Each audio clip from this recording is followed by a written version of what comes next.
ഇന്നത്തെ നമ്മളുടെ റെസിപ്പി കുട്ടികൾക്കൊക്കെ ലഞ്ച് ബോക്സിൽ സ്നാക്കായിട്ട് കൊടുക്കാൻ പറ്റുന്ന ഒരു ബ്രെഡിൻ്റെ റോളാണ് കേട്ടോ. വളരെ പെട്ടെന്ന് നമ്മുടെ വീട്ടിലുള്ള കുറഞ്ഞ സാധനങ്ങൾ വെച്ചിട്ടാണ് ഞാനത് തയ്യാറാക്കിയിട്ടുള്ളത്. ഒന്ന് കണ്ടു നോക്കൂ. നല്ല ഹെൽത്തി ആയിട്ടുള്ള ഫില്ലിംഗ് ആണ് കേട്ടോ ഞാൻ ഇതിനെ ഉള്ളിലേക്ക് ചേർക്കാൻ വേണ്ടിയിട്ട് തയ്യാറാക്കിയിട്ടുള്ളത്. ഇതാ നമ്മളുടെ ചെറുപയറിൽ അതിനെ നമുക്ക് പുഴുങ്ങിയെടുക്കാം കേട്ടോ. തലേ ദിവസം കുതിർത്ത് വെച്ചിട്ട് നമുക്ക് പുഴുങ്ങിയെടുത്താൽ മതിയാവും. അതിതാ ഒരു ബൗളിലേക്ക് ചേർത്ത് കൊടുക്കുക. പിന്നെ ഇതാ ഒരു പൊട്ടറ്റോൻ്റെ പകുതിയാണ് കേട്ടോ. അതിന് ഞാനിതാ വേവിച്ചെടുത്തിട്ടുണ്ട്. അതിൻ്റെ തൊലിയെല്ലാം കളഞ്ഞ ശേഷം ഇതിലേക്ക് പൊടിച്ച് ചേർത്ത് കൊടുക്കാം കേട്ടോ.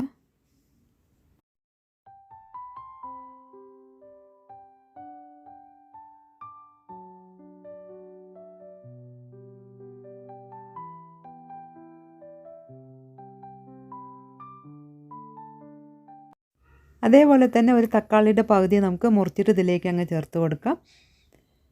പിന്നെ പകുതി സവാളയും ഇതിലേക്ക് ചേർത്ത് കൊടുത്തിട്ടുണ്ട്. പൊടിയായി അരിഞ്ഞ ശേഷം ഇതിലേക്ക് ഇട്ട് കൊടുക്കാം. പിന്നെ ഇതാ കുറച്ച് ഫ്രഷ് ആയിട്ടുള്ള മല്ലിയില കൂടെ ചേർത്ത് കൊടുക്കുന്നുണ്ട് കേട്ടോ. ഇനി ആവശ്യത്തിനുള്ള ഉപ്പ് ചേർത്ത് കൊടുക്കുക. 1/4 ടീസ്പൂൺ ഉപ്പ് ചേർക്കാം.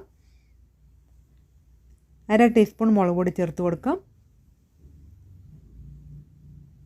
പിന്നെ 1/2 ടീസ്പൂൺ ചാട്ട് മസാലയാണ് കേട്ടോ ഞാൻ ഇതിലേക്ക് ഇട്ട് കൊടുത്തിട്ടുള്ളത്. അതും കൂടി ചേർത്ത് കൊടുത്തിട്ട് നമുക്കിതിനെ നല്ലപോലെ ഒന്ന് മിക്സാക്കി എടുക്കാം കേട്ടോ.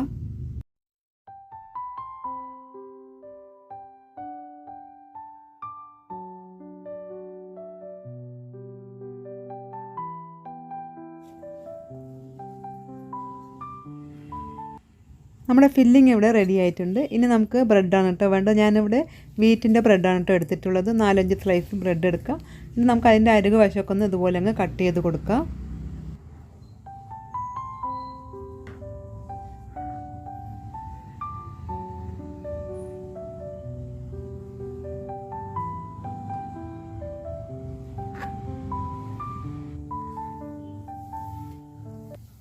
ഇങ്ങനെ ബ്രെഡ് ഇവിടെ റെഡി ആയിട്ടുണ്ട്. ഇനി നമുക്കൊരു ചപ്പാത്തി കോല് വെച്ചിട്ട് ബ്രെഡിന് ഇതുപോലെ നന്നായിട്ടൊന്ന് പ്രസ് ചെയ്തിട്ടൊന്ന് പരത്തി കൊടുക്കാം കേട്ടോ. ബ്രെഡ് റോളിനുള്ള ഷീറ്റ് ഇവിടെ റെഡി ആയിട്ടുണ്ട്. ഇനി നമുക്കിതിലേക്ക് ഫില്ലിംഗ് ഒക്കെ ചേർത്ത് കൊടുത്തിട്ട് നമുക്കിതിനെ റോൾ ചെയ്തെടുക്കണം. അതിനായിട്ട് ഇതിൻ്റെ അരികിൽ ഒരല്പം വെള്ളം അതുപോലെ അങ്ങ് ചേർത്ത് കൊടുക്കാം കേട്ടോ. നമ്മൾ ഫില്ലിംഗ് ഒക്കെ ചേർത്ത ശേഷം നമുക്കിതിനെ ഒന്ന് റോൾ ചെയ്തെടുക്കണമല്ലോ. അപ്പോൾ ഒട്ടി പിടിക്കാൻ വേണ്ടിയിട്ടാണ് ഇങ്ങനെ വെള്ളം ചേർത്ത് കൊടുക്കുന്നത്.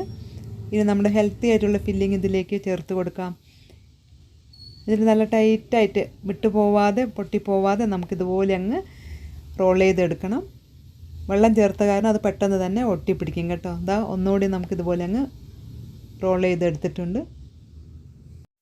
കുട്ടികൾക്ക് ഏത് വെജിറ്റബിൾസാണ് ഇഷ്ടം അത് ചേർത്തിട്ട് നമുക്ക് ഇതിങ്ങനെ റോൾ ഉണ്ടാക്കിയെടുക്കാം കേട്ടോ. പനീറോ അല്ലെങ്കിൽ വെജിറ്റബിൾസൊക്കെ ചേർത്തിട്ട് നമുക്ക് ഇതുപോലെ അങ്ങ് റോൾ ചെയ്ത് വെച്ച് കൊടുത്തിട്ട് ബോക്സിലാക്കി കൊടുക്കുകയാണെങ്കിൽ കുട്ടികൾ ഇഷ്ടത്തോടെ തന്നെ അത് കഴിച്ചിട്ട് കൊണ്ടുവരും.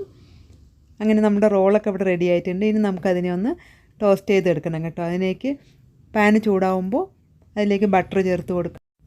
ലോ ഫ്ലെയിമിൽ ഇട്ട് കൊടുത്ത ശേഷം നമ്മൾ റോൾ ചെയ്ത് വെച്ചിട്ടുള്ള ബ്രെഡുകൾ ഓരോന്നായിട്ട് ഇതിലേക്ക് ചേർത്തിട്ട് നമുക്ക് തിരിച്ചും മറിച്ചു വിട്ടിട്ട് അതിനെ ഒന്ന് ടോസ്റ്റ് ചെയ്ത് കൊടുക്കുക.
അങ്ങനെ ഇതാ നമ്മളുടെ ഹെൽത്തി ആയിട്ടുള്ള ബ്രെഡ് റോളൊക്കെ ഇവിടെ തയ്യാറാക്കി വെച്ചിട്ടുണ്ട്. ഇനി നമുക്കിതിന് സോസിൻ്റെ കൂടെയോ അല്ലെങ്കിൽ വെറുതെയോ അങ്ങനെ തന്നെ നമുക്ക് കഴിക്കാം കേട്ടോ. നല്ല ടേസ്റ്റ് ആയിട്ടുള്ളൊരു സിമ്പിളായിട്ടുള്ളൊരു ബ്രെഡ് റോളിൻ്റെ റെസിപ്പിയാണ്.